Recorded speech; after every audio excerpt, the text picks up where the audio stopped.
Alright, morning all. I thought I'd stay in Lincolnshire, and here we are at Lincoln City itself. Now, just clear up something about me questions, you know, my little quiz questions for you. You can access the internet and cheat like that if you want, or if you're really clever and you know sort of stuff like that, then and you can commit from memory, fantastic. But please use every available IT system that you have at your disposal.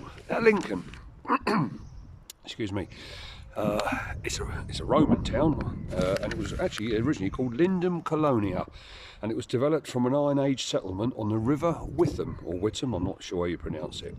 And landmarks are obviously the cathedral and the castle. The cathedral at one stage was the tallest building in the world for about 200 years. And it was built by William I, or William the Bastard as we know, and he obviously built it because on top of this bloody great big hill so he could subjugate the local people.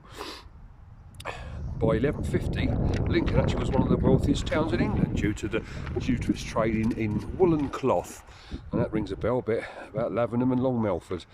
There is a footpath from the castle Bailey down to the town. It's so steep, it's called Steep Hill. Yeah, that's right, and it is actually steep, and it's got a handrail all the way up it, because I needed it for sure. Anyway, if you ever go to the castle, there are commanding views from the castle. Now, during the English Civil War, Lincoln was a frontier town between the Royalist and Parliamentarian forces.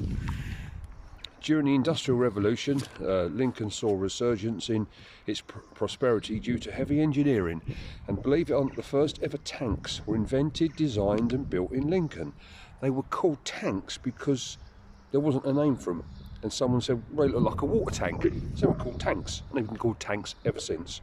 And the first prototype was actually called Little Willie, and Lincoln is actually near to Scampton.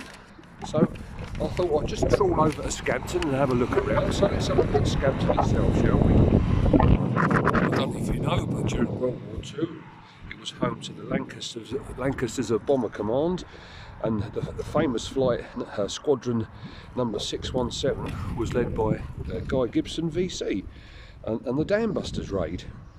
And there's actually a superb pub in Scampton called, guess what?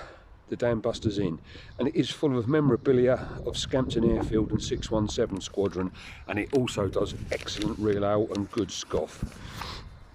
Now, in the Dam Busters Inn, there's actually a plaque on the wall, and it details little known events during the Dam Busters raids. Now, I don't know if you know, but all flyers had nicknames as well as the planes themselves. And this plaque relates to, oh, by the way, there was 7 aircrew in the Lancaster. And this plaque commemorates the following people: Flying Officer Hans Hanley, DFC DSM. Now, she was called Hans because actually she was related to the Red Baron. But yeah, she was a Flying Officer Hans Hanley. There was Second Officer Happy Easter, Engineer Matty Muff, Bomb Aimer Collie Freeman, Rear Gunner Spuds Sinkins, Front Gunner Sexy Rexy Stevens, and Top Gunner was Butcher Brown. The plane's nickname was Hanley's Hitler's Hammer. Hanley was a close friend of Barnes Wallis, and I'm sure you've all heard of Barnes Wallis. He invented the bouncing bomb, and he has also invented lots of other armaments as well. And he did invite her around one day to look at his tall boy. She said she'd never seen anything like it. It was massive, she said.